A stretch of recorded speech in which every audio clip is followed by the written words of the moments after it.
So we just started the session. This is pretty much the first few group, so you haven't missed anything. What is information security governance? Okay, so, and how is it different from information security management? Okay, there are subtle differences. Information security governance is the system by which an organization directs and controls IT security. Okay, so it is sort of the highest level is governance, whereas management is more slightly lower level. Okay, so IT security governance is not IT security management. So IT security management is concerned with basically mitigating risk by putting right controls, understanding vulnerabilities. It's a more day-to-day security administration. Whereas governance provides oversight to ensure that risks are adequately addressed. More importantly, they are related to business. In other words, you don't put $1 million worth of cybersecurity controls for a business that brings only $10,000. Okay? So governance somehow justifies cybersecurity as a business, right to business expense, taking into account what it brings. Okay? So governance is essentially, it's a much higher level done at the CEO, CFO, CIO level, and also you directly report to the board. Okay, so that's the difference. In other words, IT security is more management and more everyday job of basically providing the right control and ensuring system is secure and so on. Whereas management in governance is a much higher level. Okay, so governance views information security not as just a technical issue, but a business issue visible and managed at the highest level of an enterprise. Okay, so that's the key point. The board of directors and senior executives are responsible for governance, whereas IT security management is just, there may be one person, in this case CISO is responsible IT security management, but there's a level above the directors and the board of directors and the CEO, they're all responsible for IT governance. Okay, so that's sort of the main difference. Okay, now, so what are some of the key points of information security governance? It is the responsibility of the leaders at the C-suite. When I say C-suite, means CIO, CEO, COO, and of course CISO. Okay, okay. It is viewed as an institutional requirement, a cost of doing business. You are not simply doing it because it's technically interesting, but it has to be a part of your business. You do everything based on cost-benefit analysis. If you're spending $500,000 in new authentication system, you have to justify it's worth it. Okay, so that's sort of what the information security governance is. And it requires roles and responsibilities and segregation of duties are defined. Segregation also means sometimes you have to have two people, they both have to do this in order for something to successful. So that way, you know, you're not subjecting yourself to human errors or fraud within the insider attack. Okay. So roles, responsibilities, and segregation of duties have to be defined. And it is planned, managed, and measurable and measured.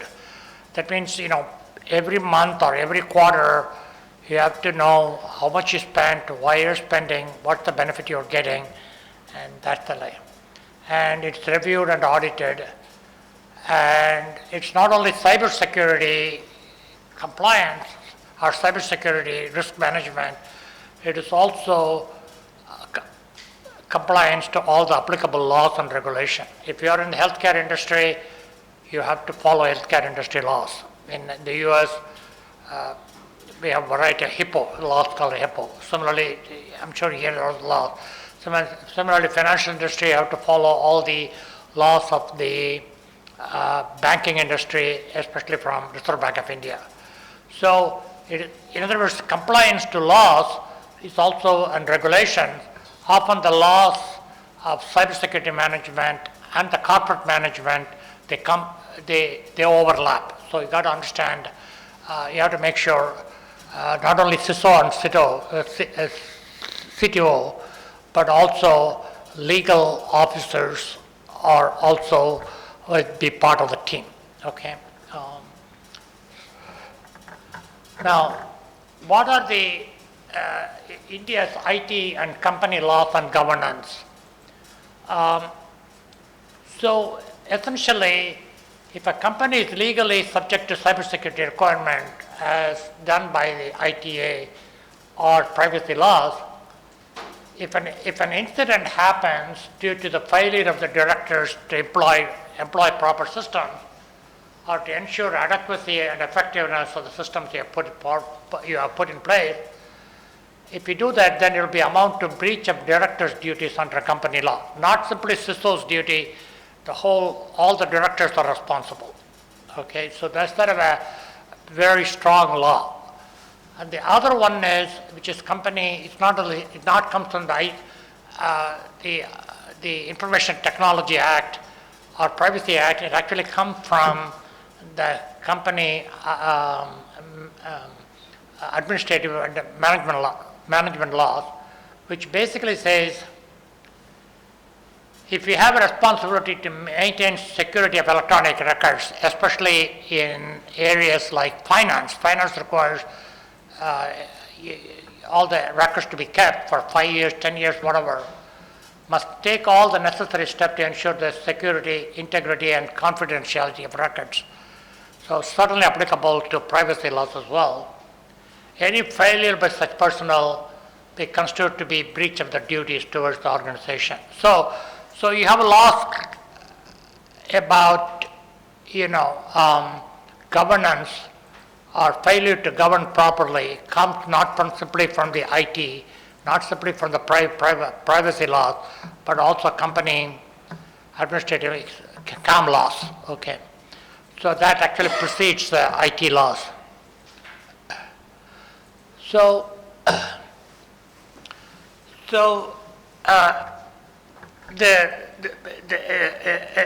Essentially, some of you may be only being everyday technical responsibility. Some of you will move into higher levels of management, and you will be part of the governance. And the main job most of you will have, coming from the technology background, is the CISO.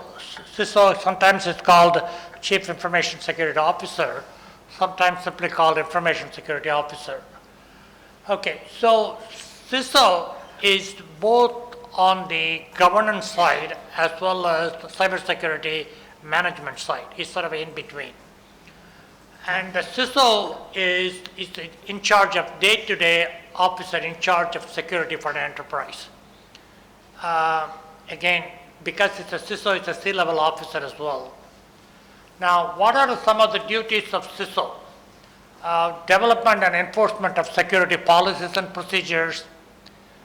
Basically buck stops there. A CISO cannot say it's not my problem anymore. And of course, he's involved in risk management, security control.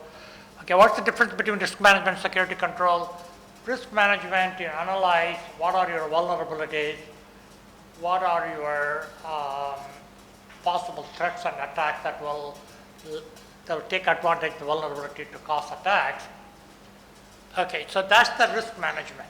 And also the cost of being attacked, the cost of, the cost of having somebody stealing the records and so on.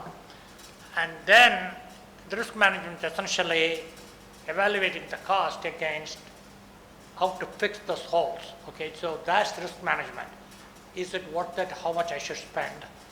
And of course, that means you have to do vulnerability analysis, and those are all and threat analysis. And of course, based on that, you spend money putting security control, control can be technical control, like a better authentication system, better authorization system, better security software development, all those things. And that's your responsibility. At the end of the day, you have to take responsibility for making sure your risks are managed with the proper control. Again, taking into account the cost benefit. Putting in place security awareness and training programs. You have to train all your employees periodically, all your users periodically if needed, and security awareness is very important. The reason why security awareness is important is most of us will start slacking after a few months. You will do everything very nicely for 6 months, and then, Jesus, it's too much pain in the thing, I'm not going to do it. And then you will pay for it. Whereas if you do the awareness every 3 months, then it stays fresh in your mind, okay, and then you do the right thing. So the awareness is not simply knowing, but putting it as a part of your behavior, okay? And that's sort of how you prevent, because most of the incidents happen because of poor cyber hygiene by people, not because of technology. It's the poor people hygiene, okay? Security hygiene, that's what I meant. Okay, so putting in place security awareness and training is a very important part of CISO's responsibility. And then you put all these things in place, but still bad things happen. Incidents happen. It could be a minor violation, or it could be major attack. So, CISO is responsible at the end of the day, understanding what the incident happened, recovery from it, saving the records during incident so that if needed it can be prosecuted and so on. That's the incident management. And forensics is, of course, trying to apply the tools to collect data about the attack that has happened. That's forensics. We will have a session on that, okay. And then when an incident happens, you have to sort of shut down some of the systems, but then you have to come back to business as soon as possible. If you're in Wall Street, if you're in a bank, you cannot close the bank for, half a day, because you will lose business. If you're Amazon, you cannot close the business forever. So you have to come back to business very quickly, and that is business continuity. You have to do a lot of things ahead of time so that your business's systems are replicated, so it can come back online very quickly. And disaster recovery. How do you recover from the disaster so that you can continue? And of course, periodic effectiveness of the security program, and of course, compliance with all the laws. So essentially, CISO is the ultimate person in the organization to make sure that your security works the way it should. Okay, so these are his responsibilities. Now, what is a good CISO organization? What type of work or what type of jobs it functions the organization has to provide.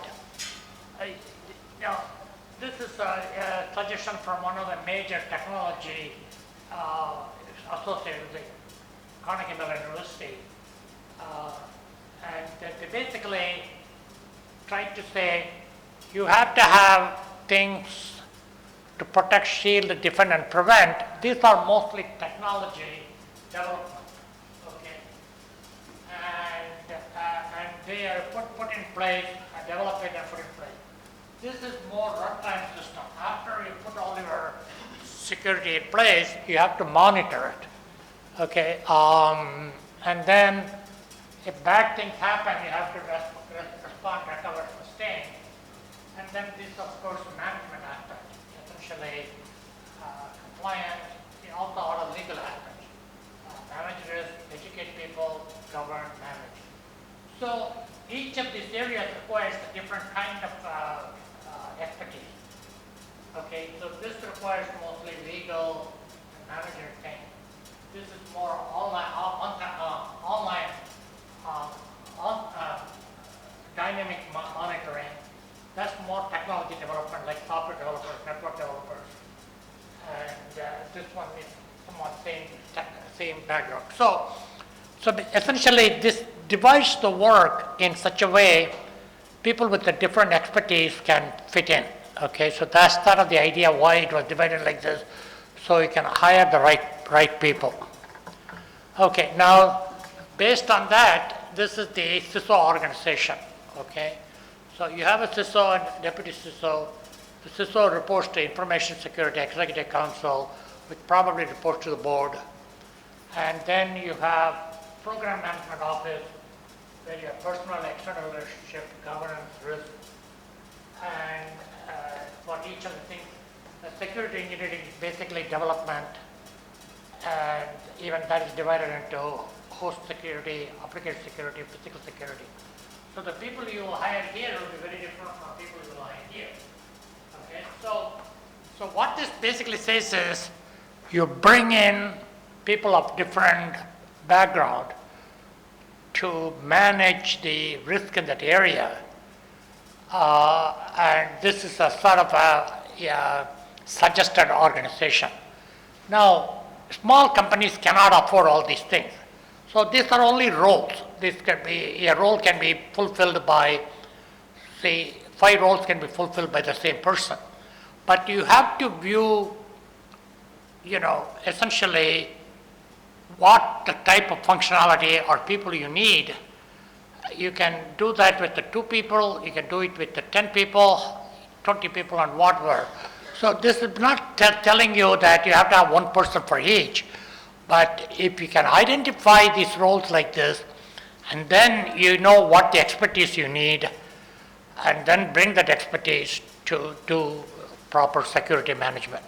So security management, there's a legal aspect, there's a compliance aspect, there is a network management aspect, there's software management aspect, software development aspect, and runtime monitoring aspect. Each one requires a different type of system and different type of people, and we have to have all of that, okay? So as you can see, a lot of you will have jobs for next 100 years, okay? So you don't have to worry about it because there's just so many opportunities here, okay? So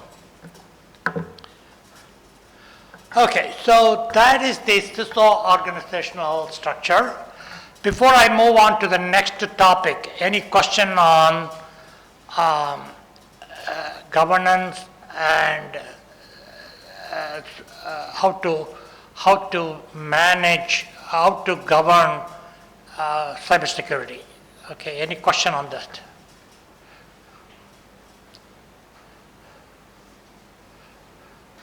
Yeah, the 2 industries are very tough on governance or generally finance, insurance related industry, and increasingly, of course, privacy related issues. So if there is a security breach, Okay, let me give you the. no, I can speak loudly, that's it. If there is a security breach, who will be responsible? The management directors and all, or the CISO, Chief Information Security Officer? Okay, if possible, I know. Okay. Now, they cannot say this will screw it up. Management, the board did not oversee it properly, so they can be held liable as well. Okay, so this is the first person that will if he or she is not managed properly to do their job, that will fall on the payroll, The directors, the management. yeah. But that is why the law basically goes after the board level. The law is not going after CISO, it's going after the board.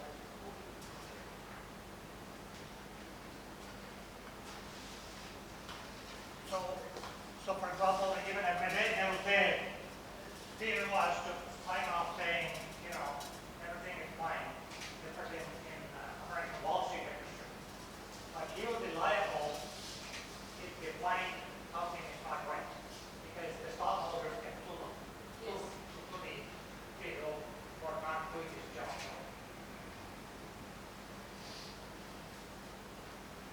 Okay, so any question, any other question on this topic? Okay, so now which laws require you have to have a CISO in India? The companies in the banking, insurance, and telecom sectors are required to designate a CISO. Okay, you have to have one. It's a legal requirement. Okay, now we are moving into the, in my view, the most, a very important part of this course, which is policies. Okay, so what does policy means? Policies is usually at a higher level than mechanism how to implement them, okay? So policies are the primary instrument by management to affect desired behavior. Okay, so you have to set what is acceptable, what is not acceptable, who is applicable, and what is the purpose of why we are doing this. All those things should be in the policy. Policy don't have to go into detail how to implement it. It is more at the who, what, rather than how, okay? Unless it's a very technical policy, like for example, how you should have, what are the acceptable password rules, in which case it will be very technical. But in general, policies are what and why and whom is applicable rather than how. Okay, so security policies focus primarily on human behavior to create an environment to minimize the security risk associated with using information system asset. So what does that mean? So it sort of implies in the policy you can have specified punishment or rewards. Okay, so you can tell if you don't follow the policy, you may be subject to termination. Okay, so in other words, it can be both negative and positive.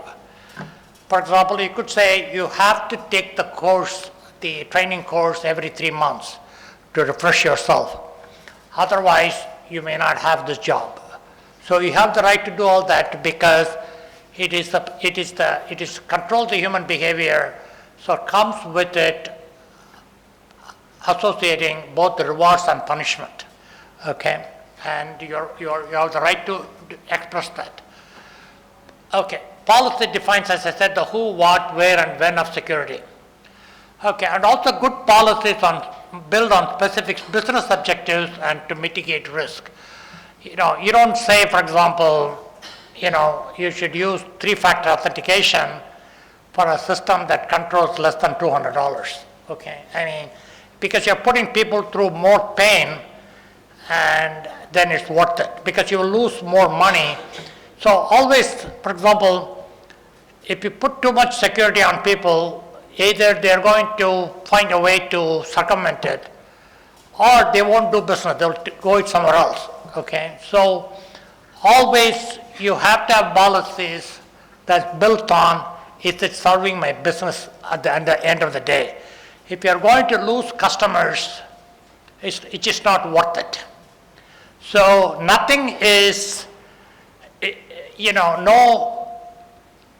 no technology or no cybersecurity is worth it if you're losing business. The whole idea is at the end of the day, whether your business is making money. And if you're going to lose customers by insisting they have a 3-factor authentication, they won't do it. And they'll go to your competitor. Okay? So you got to constantly worry about whether it's meeting your business objectives. Okay. Okay, so what we're going to do now, we're going to look into different types of policies, and at least 2, and then we are going to analyze one policy in the classroom, and then you're going to write your own policy in the tutorial section. Okay, so that's what we're going to do. So, okay. So NIST is essentially an organization in the US, which is a government organization which is a very high technology, National Institute of Science and Technology called. They are into all kinds of technologies, including cyber, and they define essentially 3 types of security policies. One is program or enterprise level to set organizational strategic directions. Okay, when people say open policy, they mean policy at this level. The other one is issue specific. You have to address something that you have to do to address specific areas such as bring your own devices. Or bank may say how you could use their ATM. It's a very, very specific for that purpose. And then we as a more on the technology side, you may have things like system oriented. You may have things like password rules, two-factor authentication, or when you should use VPN. Okay, sometimes companies might insist you should use, if you are working from home, if you are using, remotely logging on to your company, even for your private business, you should still use company's VPN. Okay, so that's the VPN rule. Essentially, everything has to go through the company provided VPN. That you may say they are tracking you, but that way they are protecting, information leaking from that system to other thing. So there may be rules that are very technology or system specific, okay, and then of course issue specific, and the first one of course program level. Sometimes what is called acceptable use policies. This is very common, but often acceptable use policy will come under either this or this. For example, if you work for example, a bank or any other institution, before you log in, they will flash this on you, which it basically says, this is this company's system. You can only use it for company business. You cannot be sending your personal emails, because banks are very worried about leaking information, for example, okay? So in many industries, just before you log in, it will tell you how your system should be used. It might say, for example, you can send 1 or 2 personal emails, but not thousands emails for personal purposes. So upfront they will tell you how the system should be used. So that's the acceptable use policy. And of course, one can say even things like bring your own device to work. Again, the policy might be, how that particular bring your own cell phone to work can be used even for personal purposes. So often acceptable use policy will belong in this area, but often you will see many times for both users and employees, there will be a banner basically says, our system should only be used. Why are they doing it? They're telling you every day, please remember that. So then they can tell you if you don't follow that, they can, right at that moment, they can fire you. Okay, that's sort of that protects the company, and also they keep reminding you, don't misuse your system. For example, don't use the system to watch pornography. Don't use the system to send threatening emails to somebody. Don't use the system to attack somebody. All those things you have to constantly remind people. It will be only 10 sentences or just half a screen. But that is often acceptable use policy. Okay? And if you are a manager, IT person, and if you want to remind people constantly, especially in some industries, this is a very, you have to do this on an everyday basis, every time people log in, okay? So anyway, it protects you, protects the employee, and and also warns the user. Oh, user cannot say, oh, I forgot about it. I thought I can do whatever I want. They cannot say those things. So sometimes you put laws into place more so that they don't break, rather than they break and you catch them. That's not the idea. It's a more deterrence, okay? But then again, you have to warn with the deterrence the punishment that they will have, okay? All right, so what we are going to do, we are going to look into one of this and one of this. This, I have a lot of sample examples in one of the references. You can go and take a look at it. Okay, let's start with the program enterprise. Okay, this is the program and enterprise level. It's often known as the policy. Okay, this is the high-level senior management statement of purpose and intent of the enterprise's security posture. Okay, and this is the establishes the framework for the entire security for the organization and all the assets you're buying to support that. And it informs all relevant parties of organization's security objectives and the overall process to achieve them. So again, it's the what, not how. And most importantly, it will tell you who is ultimately responsible for security of the enterprise. It may not be just one person. In fact, the next policy we are going to see, responsibility falls on different people, okay? And generally, all the policies should have scope, who is it applicable, whose responsibility is what, and also why we are doing it, purpose, okay? So all policies at this level should have all this information. Basically, you are motivating people why this policy exists. That's the number one, purpose and scope. In other words, this will only pertain to these type of systems, but not this. For example, some policies may exempt your laptop for doing certain things. It may be applicable only for servers. Okay, so it has to. You have to scope it. Okay. Okay. So we are going to look into this policy online. In your notes, you can access this and take a much more detailed look. Now, I do want to.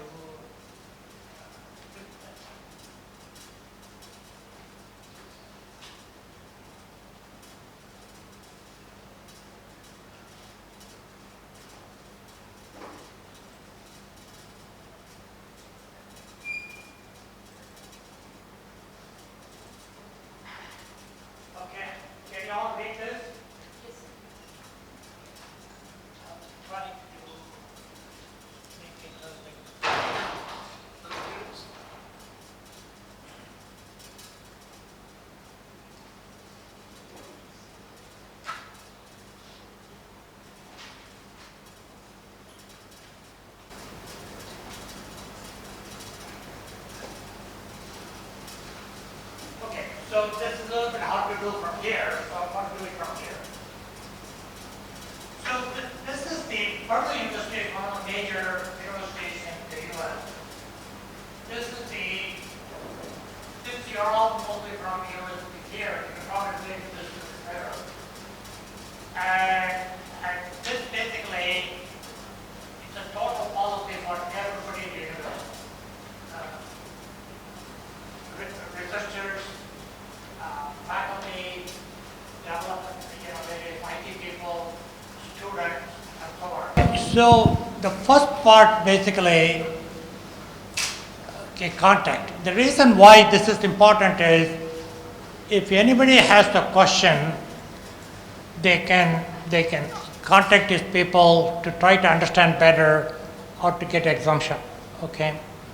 So you should never write policies without people asking for clarification, and this is sort of an important part. Okay.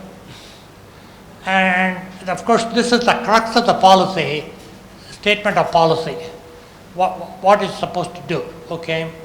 And it's established an overarching information security and privacy program, okay, for internal controls and so on. And it also established how we are going to classify information asset. For example, there may be papers which anybody can read. There may be papers only sponsors can read. There may be classroom exercises only that class can read. So there are a lot of rules about what documents should be available to who, and they should be protected. Some of them both with the right to access control. So essentially, this policy also tells you that we are going to be classifying various documents in the university. If it's a proposal, nobody can read except people who are writing it. Okay? So that way you are protecting it for the competitor, for example. So information asset classification is important, and that is being done. And also, one of the reasons why we are doing this is we want to still encourage collaboration and communication.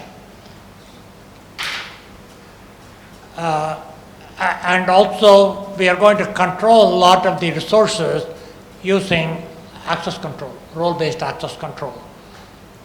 And we are going to make people responsible for certain data assets. They're going to be information owners. They are going to specify how they are going to control it. Okay? So essentially, it is their responsibility. It is not the central responsibility. You control how you want your document under control to be guided. Okay, so it establishes sanctions appropriate for non-compliance. It could be student means they can be terminated, faculty can be terminated, and so on. So essentially, the security policy tells you we have the right for non-compliance to be for punishing you if you're non-compliant. And the security policy allows periodic review. Why is it important? Because review takes time and money. People have to participate in it. If somebody cannot say, oh, I'm too busy with my class teaching, I won't do it. If you work for the university, you have to participate in being part of the review.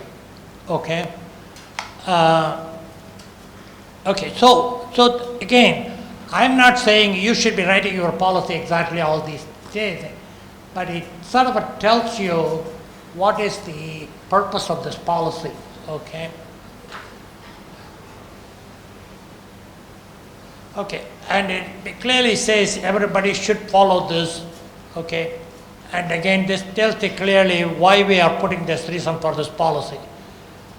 You know, essentially, it says if you don't have it, we cannot conduct the mission of the Purdue University, okay? And essentially, we want to be able to control in a right way so that university mission is satisfied. Again, you can go home and read these things in detail. And then it says it applies to everybody. There's no exclusion. And then responsibility. It identifies Chief Information Security Officer, CIO. It could be CISO for all you know. Okay, CISO. And data user, data steward, information owner. So everybody has some responsibility, okay, and it clearly tells you what you should do.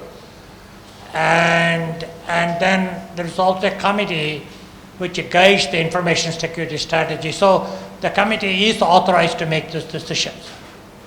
And then it's also a working group, and okay, it basically tells faculty, staff, student, you all have to comply, you don't have any other choice. Okay, and then it goes into a lot of details about various definitions, various terms used in the policy. So the policy is self-contained. You don't have to go somewhere else to find out what it means, okay? And it even tells you what information asset is, who an information owner is. It defines all these things. And then it goes and talks about, you know, related documents. You can take a look at it, okay? And then these are individual technology-related policies. You know, remember I told you also the technology area-specific policies, okay? And for logging, there are policies, and user credential, there are policies. So it essentially, in one big policy, to bring all other small policies into effect, and then it addresses them, okay? and then it goes into the address for this policy, and it says, things that are various versions of the policy. Okay, so the reason why I picked up this policy is this is a lot of you could relate to it, and and it's fairly complete. It's also a university. It's not some private company, so we don't have to worry about violating their looking to somebody else's document. It's on the website.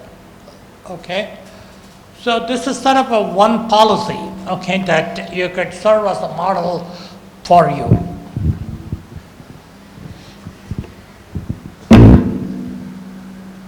Okay, now what I'm going to do next. Okay, let's.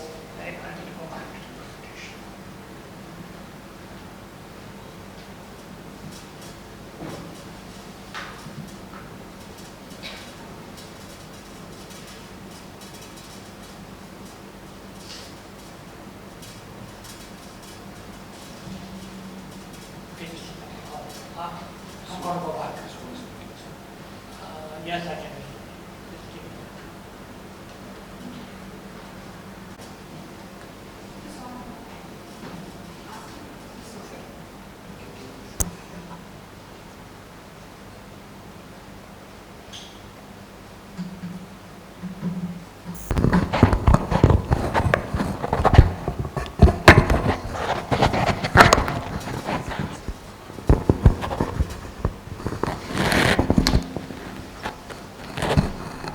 Okay.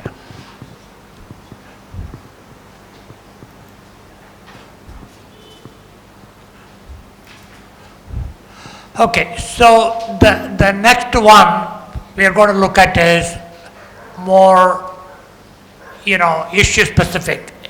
You might have heard, for example, bring your own. Many companies are encouraging people. They are allowed to bring their own iPhone, Android, or whatever, or even iPad to work. Okay, but then essentially that involves a lot of risk. Company proprietary information can be leaked. You may be bringing virus from your home computer or iPhone back to this, and all those things. So you have to have a policy. What kind of things you can bring to work, and how much security should be kept in that cell phones you bring to work, and so on, and how you should use this for work as well as how you should be home, and what are the permitted devices, what security measures should be put through, and in case you leave the company or lose the company, how we should handle the device. So basically, this policy you issue to a person who is willing to bring, who wants to bring the thing, but then it restricts the person to do certain things. For example, if he loses the phone, the company has the right to wipe the data from a remote. That could be his own personal photos and things like this. The person should be willing to accept that, because he or she might find the phone later on, but the company will say, I have destroyed all your personal data as well. Okay, you have to subject to accrue that. So essentially the policy basically tells, yes, you are allowed to bring your own computer to work or your own phone to work, but then you have to be subject to all these things. As part of this, one of the security measures might be, we have the right to monitor this phone from anywhere. So you have to agree to install a management agent in your phone if you want to bring it. Okay, so that is what this bring your own device policy is. Now let's look at the IBM policies.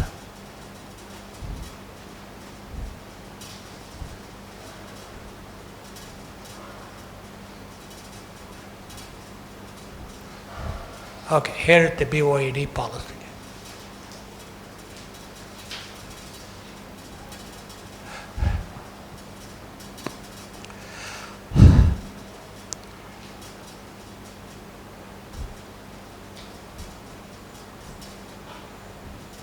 So for example, the acceptable use policy basically will say you have to use VPN always, even if you are from home, to reach the work, okay? So that's the requirement. In other words, if you are in the premise, you are already covered internal network, but if you are anywhere, if you want to use it, you have to use the company provided VPN, okay? And the company can also say only certain devices are allowed. For example, it could be iPhone 16, iPhone 16, Android, whatever. Okay, so they can limit what permitted devices. And then they can also say these are the security measures you have to follow. Okay, essentially you have to have a minimum password requirement, two-factor authentication, protocols, you have to back up all the data, and also what security software we have to install in order for it to bring it to work. Okay, and also privacy and permission. The step that TTI will take to including how the organization will maintain. Okay, so here is where a lot of issues might come. So generally, in the US, you are not allowed to look at their private data, okay? I'm not so sure about India. If you bring your own thing, where companies are not allowed to look at your private data. I don't know what the laws are, okay? Generally, you're employed at will. They can look at it, especially if they suspect, you have moved some data from the corporate to your thing.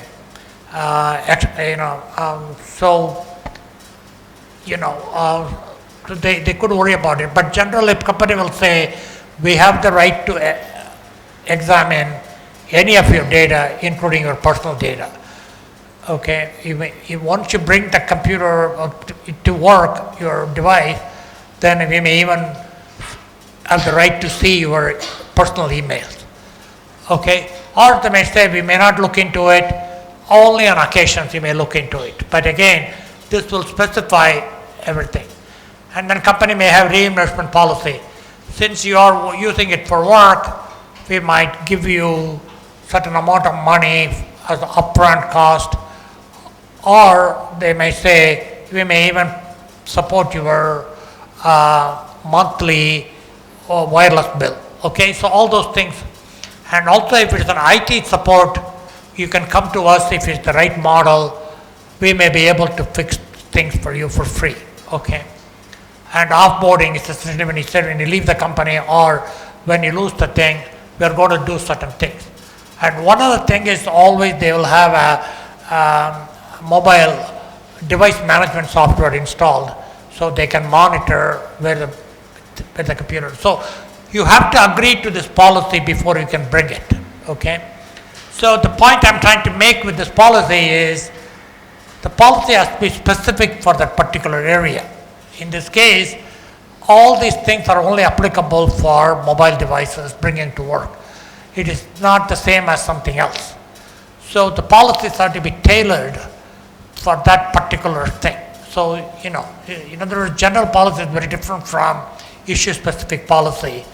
So for each one, you have to think through what makes sense and then write the policy for that, okay? Now, okay, so let me go back to the presentation.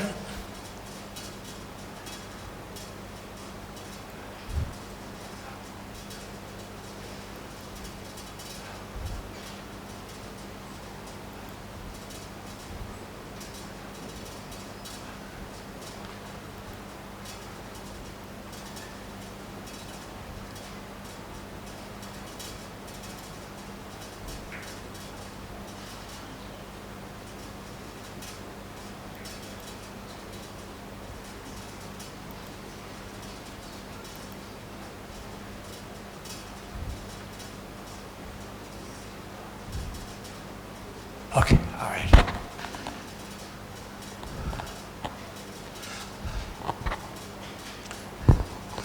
So,